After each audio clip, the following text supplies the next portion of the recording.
Welcome back, everyone. Like I said, joining me in studio today as well is Maya and Amy. So, Maya and Amy, thank you for joining me in studio today. Thank you for having us. If you could just actually, first of all, introduce yourselves to the listeners and just give us a bit of your backgrounds. Yeah. Okay. Yeah. My name's Maya. Okay. I'm currently a student in UCD and I'm 20 years old. What about you, Amy? My name is Amy. I'm also 20 years old. I am just starting in Inchicore College, and I was previously in Liberties College, and we met in secondary school in Colostabreed in Clondalkin, so we're past students. Colostabreed, yeah. I used to go to Mole Park. Oh, no way. Yeah. That's crazy. So, I know That's Colostabreed cool. very well. Yeah. What are you studying? Well, I'm studying like a combination of things, but mainly folklore. Okay. Irish folklore, yeah. Wow. And I'm studying drama and performing arts. My main interest in that kind of area would be musical theatre or just music in general outside of that, which I also study, well, not study, but I attend music lessons on Tuesday evenings as well, so I'm quite busy with that as well. Brilliant. And you are here today to discuss a toy fair that you have organised. Yeah. Is that correct? Yeah. Could you tell me a bit about that? Well, since me and Amy met each other back when we were in like secondary school, we're both big nerds when it came to collecting. Amy was like very big with Disney and Disney dolls and everything along the lines of Disney, and I was big with like stuff like Monster High or kind of stuff that was scary, like scary dolls and all that stuff. So we kind of really like, that's a thing that brought us together a lot, and we would all constantly just rant and talk about our collections and like encourage each other to spend money that we shouldn't be spending on collectibles, you know. Yeah. So like we were just like, you know, we could enjoy that together, and it was really fun and it was a great time, and we'd go to conventions like Comic-Con and stuff like that, and on occasion we'd buy some art pieces to do with the stuff that we were interested in, but we kind of found that there wasn't enough kind of like stuff out there for people who specifically collect like figures and toys, so we decided to make our own convention basically. Wow. Yeah. And Amy, you're the same? I'd be in a similar boat. I've been collecting on and off since I was like 7, I think. Wow. So about 13 years. I started with my mom's old dolls that she used to have as a child. She handed them down to me along with handmade dollhouse furniture that my granddad built for her. And then a few years after that, my dad and my other granddad, they hand built a dollhouse, like a big dollhouse for me and my sister, so we were quite spoilt with that. And I think that's kind of what started it, was being handed my mum's old collection from when she was a child, and then I would get dolls like for birthdays and Christmas and stuff, and then when I was older I started buying my own, mostly when Rainbow High was released. I think that was one of the first that I started buying for myself. Wow. So sweet. And can I ask, like, individually, what would be the oldest or longest piece of memorabilia from something that you possess? I probably have some like Barbies from around like the 60s, I'd say. Wow. Would be the oldest kind of stuff I have. Like they'd be pretty battered up, like Yeah, you know, of course. because like they've gone through it. But I love old-fashioned dolls. Like, you know, for our toy fair, like we all have like, there's around 30 stalls, and we kind of just focus on, I would like to say girl things, but like they're for everyone, but like, you know, they're considered girly, but Yes. they're not going to be the only thing there, just to preface this, because we're going to talk a lot about dolls. Like, there's going to be loads of other stalls of Star Wars and stuff. It's just what we focus on in our stall is dolls. So my oldest thing would be a Barbie. I think the oldest thing that I have in my collection would probably be the handmade furniture from my granddad, because I think that must be like, I think my mom got it when she was 7, so it's like 48 years old or something. So yeah, she'll kill me for saying her age on the radio, but anyway, that's incredible. Yeah, so I think that's why she handed it down to me when I was 7, because that's how old she was when she got it. So I think she wanted to keep it a tradition. So, yeah, that's beautiful. Wow, thank you. I love stuff like that. Yeah, and you mentioned at the toy fair there's going to be plenty of stalls. Yeah. Have people contacted you about having a stall at it, or how has it worked? Yeah, like we put out the advertisement like usually like a month or two beforehand and see if people are interested, and like immediately we got floods of people, you know, from all over the place, because we wanted to make sure we got a diverse amount of stalls, because like if they were all Lego and people are coming for other things, they're going to be bored out of their minds. So we had to be kind of strict with the process of making sure, okay, we might have like 5 Lego stalls, we might have 5 Funko Pop stalls, we might have stuff like that. But we just like, we had floods of people. We still have people asking, even though we're like, you know, nearly like, you know, opening, we still have people messaging us, and we have to be like, oh, sorry guys, you know, next time, because there is a limited capacity in the building. So but the vendors are like, they're everywhere. They're I think we have like over 30 vendors.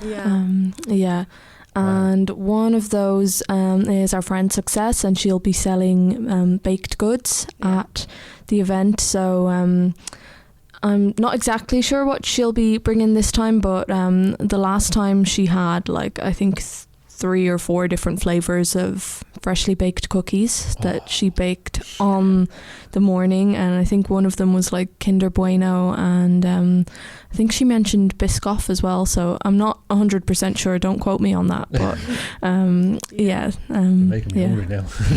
We were thinking like, you know, obviously all of the stalls are toy related except for her stall, because we were like, when people are walking around, they're gonna probably get hungry, so absolutely we did want to get some food stalls in, and she's really talented, so she'll be there.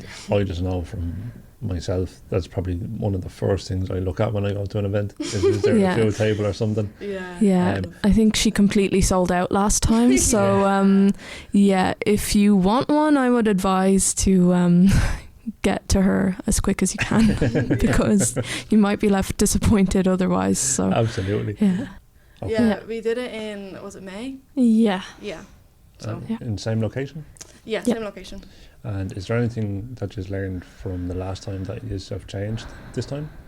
Or is it kind of the same process? We did put out a survey to see if there was anything missing collectible-wise that people did want to see more of there and everything like that. And honestly, the people were happy about it.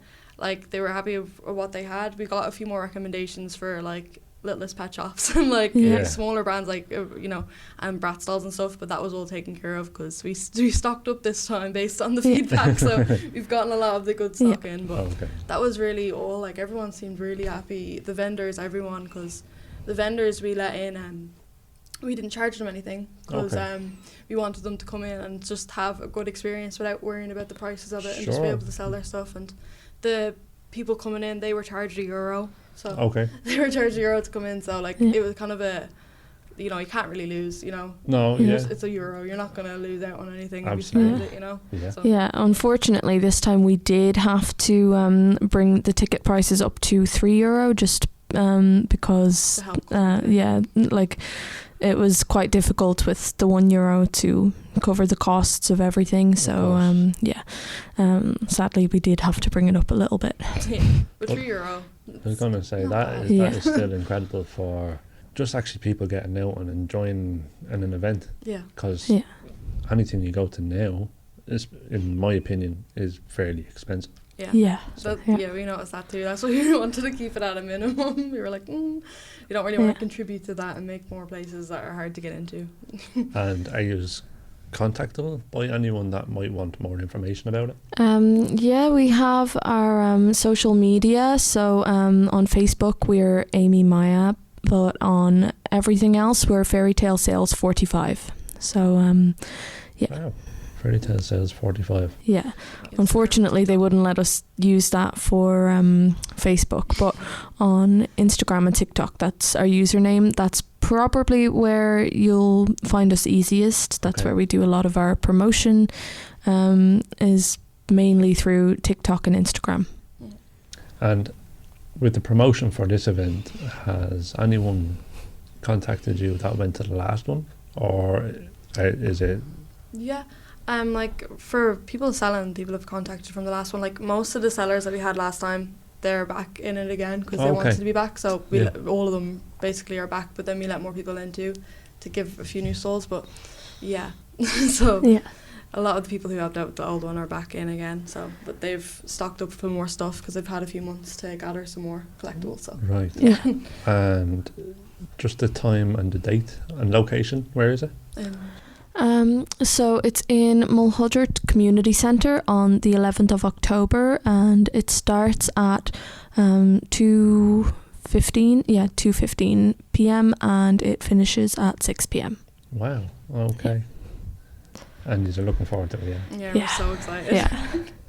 so excited. We're going to dress up too because it's near Halloween. We have to. Well, that's it. And probably Halloween in mind. Is there any Halloween themes? Like it's not like only going to be Halloween because we don't want people to come in and think they're going to have to buy Halloween decorations or something. Like it's still going to be the toy fair, but like the vibe, the atmosphere, maybe the decorations will be Halloween themed, and we will have some stuff like trick-or-treat baskets on the table so people can grab some free sweets when they come by the stalls, especially with kids as well because that'd be so sweet. But just for anyone who wants to grab some free sweets when they come by the stalls, or we have some costume prizes as well, so when people are going around and they have a cool costume, they will get a prize. Wow. Yeah, it'll be super fun. So definitely, if you want to do a costume, we encourage it, because why not? And is it a spoiler if I ask, do you know what you're going to dress up as? Yeah, I know what I'm going to dress up as. Yeah, we do. Yeah. Do you want to go first? I will be cosplaying Miss Piggy from the Muppets. Oh, very good. Yeah, brilliant. Yeah, mine's kind of like lesser known. I'll be going as Evie from Descendants from Disney.